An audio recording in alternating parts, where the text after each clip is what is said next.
श्री स्वामी समर्थ अवधूत चिंतन श्री गुरुदेव दत्त. नमस्कार मंडळी, आपल्या कृपा त्या स्वामीरायाची या यूट्यूब चॅनलमध्ये तुमचे स्वागत आहे. ब्रह्मांड नायक श्री स्वामी समर्थ महाराजांच्या कृपेने तुमचा दिवस आनंदात जावो आणि तुमच्या सगळ्या चांगल्या इच्छा पूर्ण होई, स्वामींचरणी प्रार्थना. स्वामी भक्तांनो, मी आज तुम्हाला रथसप्तमीच्या छोट्या छोट्या अशा कथा सांगणार आहे. या कथा सांगण्यामागचा उद्देश एवढाच आहे की आपण जे व्रत करतो, वैकल्य करतो, त्या मागची नेमकी काय कारणे असतात किंवा ते कशामुळे प्रथा प्राप्तीत आपल्याला सूर्यदेवांनी करून दिली आहे, हे आपल्या सगळ्यांना माहीत असणे खूप गरजेचे आहे. आपण एखादे व्रत करताना ते पूर्ण मनोभावे केले पाहिजे. चला तर मग पाहू पुढील कथा. महत्त्व आणि फायदे. माघ महिन्यातील शुक्ल सप्तमीला रथसप्तमी साजरी केली जाते. या सप्तमीला सूर्यदेव आपल्या 7 घोड्यांच्या रथात बसून आले होते. या रथाला 7 घोडे असतात म्हणून त्याला रथसप्तमी असा शब्द वापरला जातो. या दिवशी आदित्य नारायणांचे पूजन केले जाते. सूर्यग्रहाचा राजा त्यांचे स्थान असून नवग्रहामध्ये आहे. सूर्य स्वयंप्रकाशी असून अन्य ग्रह त्याचा प्रकाश घेतात. अशा या सूर्यदेवांना देव मानून त्यांच्या प्रती कृतज्ञता व्यक्त करण्याचा दिवस म्हणजे रथसप्तमी होय. सूर्याचा उत्तरायण प्रवास आणि त्याच्या रथाचे घोडे यांचा संदर्भ रथसप्तमीला आहे. सूर्यदेवांच्या रथात सूर्यलोक, नक्षत्रलोक, भूलोक, नागलोक, स्वर्गलोक आणि स्वर्गलोकाजवळील शिवलोक या सप्तलोकांमध्ये भ्रमण करण्याचे सामर्थ्य आहे. माघ शुद्ध सप्तमीला महासप्तमी किंवा रथसप्तमी असेही म्हणतात. हा दिवस सूर्यदेवाची पूजा करण्याचा आहे. अचला सप्तमी, भास्कर सप्तमी आणि सप्तमीची अशी अजून काही बरीच नावे आहेत. रथसप्तमीचे व्रत प्रामुख्याने स्त्रियाच करतात.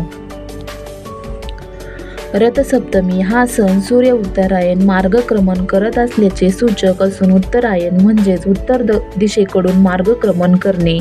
रथसप्तमी हा सण हळूहळू वाढणाऱ्या तापमानाचा दर्शक असतो.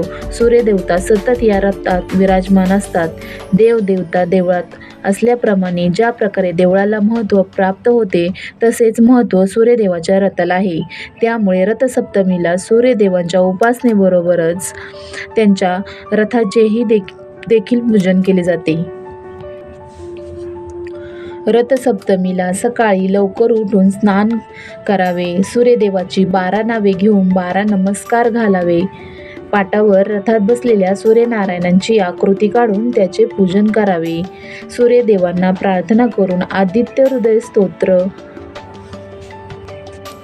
सूर्याष्टकम, सूर्यकवचम यापैकी एखादे स्तोत्र ऐकावे किंवा म्हणावे. सूर्यनारायणांना खीरपुरीचा नैवेद्य करावा. अंगणामध्ये चूल करून मातीच्या भांड्यात दूध उकळत ठेवावे आणि ते उतू जाईल तोपर्यंत म्हणजेच अग्निदेवाला समर्पित होईपर्यंत आटवावे आणि त्याचा नैवेद्य सूर्यदेवांना दाखवून ते इतर सगळ्यांना प्रसाद म्हणून द्यावे. रथसप्तमीविषयी एक कथा सांगितली आहे, ती आपण जाणून घेऊ. श्रीकृष्ण भगवानांचा मुलगा श्याम ह्याला खूप अभिमान झाला होता. एकदा दुर्वास ऋषी श्रीकृष्ण भगवंतांना भेटायला आले होते. दुर्वास ऋषी हे अत्यंत रागीट स्वभावाचे होते आणि ते श्रीकृष्ण भगवंतांचा मुलगा श्याम याला माहीत नव्हते. दुर्वास ऋषी खूप दिवसांच्या तपानंतर श्रीकृष्ण भगवंतांना भेटायला आले होते. खूप दिवसांच्या तपामुळे दुर्वास ऋषींचे शरीर कमजोर झाले होते, अशक्त झाले होते. हे पाहून श्याम त्यांना हसला. हसण्याचे कारण कळताच दुर्वासांना श्यामचा अतिशय राग आला आणि त्यांनी त्याला शाप दिला. तुझे शरीर कुष्ठरोगी होईल. तसेच घडले. अनेक वैद्यांनी त्यांची चिकित्सा केली परंतु काहीही फायदा झाला नाही. तेव्हा श्रीकृष्णांनी आपल्या मुलाला म्हणजे श्यामला सूर्यदेवाची उपासना करायला सांगितले. वडिलांची आज्ञा मानून श्याम याने सूर्यदेवांची आराधना केली आणि काही दिवसांनी त्यांचा रोग बरा झाला. अशी ही रथसप्तमीची कथा आहे. त्याचबरोबर कांबोज देशात यशोवर्मा नावाचा एक प्रजापती दक्ष प्रियभाषी सत्यनिष्ठ राजा राज्य करत होता. त्याला या वृद्धापकाळात एक मुलगा झाला, पण तो जन्मताच व्याधीग्रस्त झाला होता. त्यामुळे राजा अतिशय व्यथित आणि दुःखी होता. आपल्या मुलाला आरोग्य प्राप्त व्हावे म्हणून एका ज्योतिषाला त्याने आपली व्यथा सांगितली. पूर्वजन्मी या मुलाने गरिबांचा खूप छळ केला होता, दीनदलितांचा छळ केला होता, तसेच सूर्यदेवाची पूजाही केली नाही, म्हणून त्याची ही दुरावस्था झाली आहे, असे त्या ज्योतिषाने राजास सांगितले. मुलांच्या आरोग्यासाठी रथसप्तमीला तुम्ही सूर्याचे पूजन व चिंतन करा. ज्योतिषाला सांगितल्याप्रमाणे राजाने सूर्योपासना सुरू केली. त्यामुळे त्याचा एकुलता एक मुलगा व्याधीमुक्त झाला.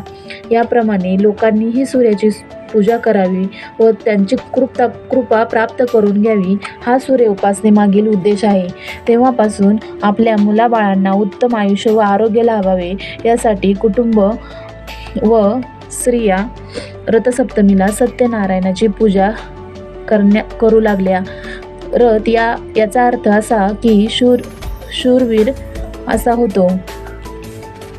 सूर्य रथावर रूढ होऊन उत्तरेकडे येण्यास सुरुवात करतो, म्हणून या दिवसाचे नाव रथसप्तमी असे पडले आहे. आरोग्याचे महत्त्व जपण्यासाठी आपल्या पूर्वजांनी सूर्यनमस्कार घालण्याचा आग्रह धरला आहे. सुदृढ शरीर व सतेज बुद्धी प्राप्त व्हावी, हा सूर्य उपासनेमागील उद्देश आहे. या दिवशी महाराष्ट्रात स्त्रिया हळदी कुंकूही करतात. सूर्यपूजा म्हणजे साक्षात उत्कर्षमय जीवनाची तेजाची पूजा करण्याची थोर परंपरा या सणामागे आहे. जगाला उष्णता, उत्साह, प्रकाश व जीवन देणारा सूर्य आहे, म्हणून पूर्वज सूर्याला देव मानून पूजा करतात. तसेच सूर्यपूजा केल्याने सुख समृद्धी येते. पृथ्वीवरील सर्व सजीवांचे जीवनच सूर्यप्रकाशावर अवलंबून आहे. त्यामुळे या दिवशी सूर्य भगवंताचे पूजन करून सूर्यदेवांना खिरीचा नैवेद्य अर्पण केला जातो. भगवान सूर्यनारायण रोज विश्वाला प्रकाश देत असतात, पण त्यासाठी त्यांची अव्याहत घोडदौड चालू असते.